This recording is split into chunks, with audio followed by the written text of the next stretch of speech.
All right, YouTube. So we're getting somewhere. As some of you guys might have already seen from Instagram. Got the 5 out of 6 pistons out. This one's being a little stubborn. If you can't see that, that's where I drove a chisel into it. Yeah, it's not budging. You cannot drive these pistons out through the bottom. They have to come upwards. The piston head, these are 4.4 inch pistons. They're rather large pistons for its size, I'll say. They're larger than the main bearing ends. So up it is, and I can't get it to go up. I actually put a jack on the stand so it wouldn't jack the engine up, and tried jacking it up and it wouldn't budge. I was even surprised it didn't move the sleeves. And yes, it is sleeved. You can see the lip down in the bottom. So, yeah. I think I'm going to what I'm going to do is drill it and tap it, get a plate, get a piece of all thread, thread it down in, and put a plate on top with a nut, a nut, and see if I can pull it up out that way. If not, a heat wrench it'll be, which is a torch. But here, I'll pull one of these pistons out for you.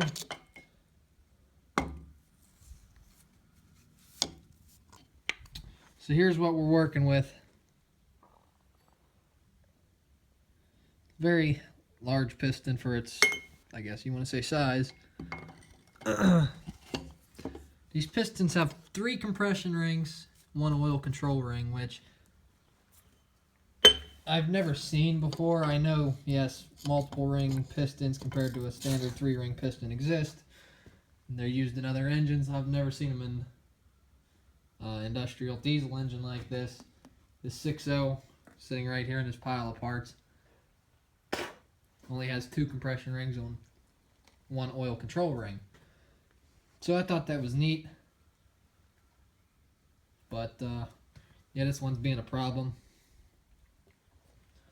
But we'll get it.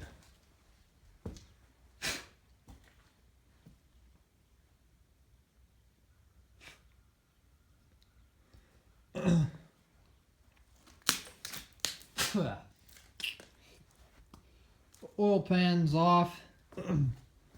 Oil pan's rather heavy. As to be expected, really, but yeah, everything's out, off. I mean, the block's ready to come off the stands, get the sleeves out, and get the cam out. And lifters. The crank, I'm going to have to find a place to grind cranks. I'm going to just have the whole crank done. Because obviously that cylinder's so tight because all the water you can see on the crank. It's not that the main journal's wore out or it's scarred or anything. It's actually not even like pitted from rust, but it's not polished anymore. It did take away the polish. Same with the main. So may as well just get them cut 10 under and then get them repolished, because probably by the time you try to repolish those, they'll be too far out of spec. The crank is heavy. Everything about this engine is heavy. But yeah, the rods we're going to change to turbo rods. Like I said, I'm going to turbo this. The difference between the turbo rods and these rods, what's also neat is you can see, got that little Ford stamp in there. Turbo rods, and I'm sure on many turbo engines like this, They are cast up the center. They're actually a little bit heavier rod there, but they're also cast up the center, and they're drilled so oil goes up the rod to the wrist pin and cools down the bottom of the piston because of the added heat and pressure. So I'm not gonna, you can get away with non-turbo rods, but I'm not gonna try to do that and melt a piston and have to do this all over again. No thanks. But this engine is sleeved. There's many weird things about it. This engine's an 8700, which is an early 8700. So it should have half-inch head bolts, but they're actually 9/16 thread size.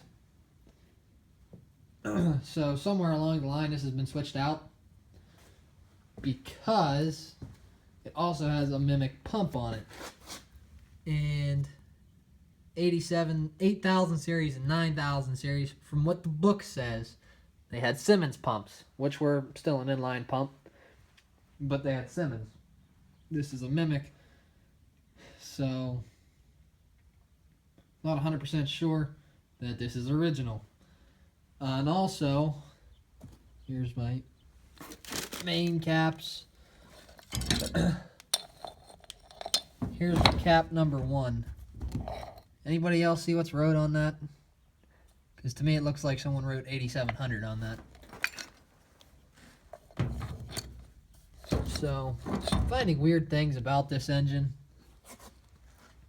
That it's been bored and sleeved, but it wasn't rebuilt. Because if you look at the rod bearings, you can see that 774. So July of 1974 is when these were made.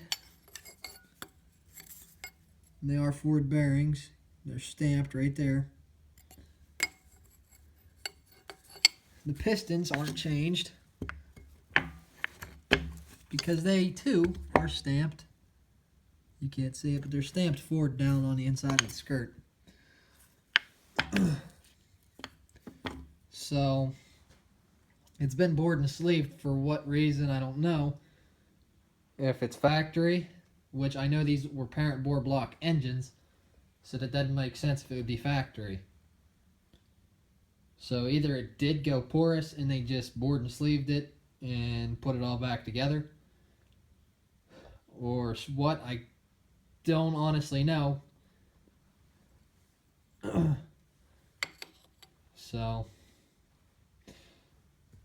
it's a mystery, and I'm sure my thought was, well, maybe they did rebuild it and just the bearings were from 774, but the hour meter shows 3,400 hours, which is about what those bearings show. They're not wore that bad, but yeah, something strange, I guess. Something that's strange that that cap's marked.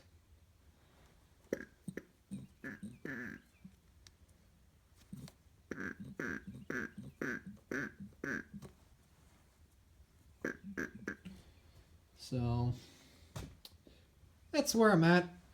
Gonna try to get this piston out. It's the only thing really holding me up at this point. Might need a cam because it's rusted just like that, but I think I can polish the cam. So we'll see. Cams are cheap. Reman cranks are cheap. They're like $500 for an OEM crank that's just been turned down.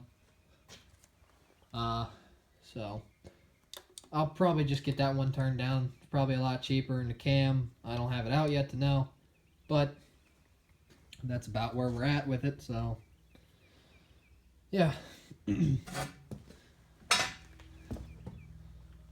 So alright, YouTube, that's it for this video. Hopefully I can get this out and get this sent out, and I can start painting the sheet metal and stuff, and get the cab off, get the tranny split, get the shaft out, new PTO shaft in. Probably rebuild a dual power in it too while I'm there. So yeah, this is pretty much going to be a brand new tractor when it's done. So, alright YouTube, thanks for watching. I will catch you guys on the next one.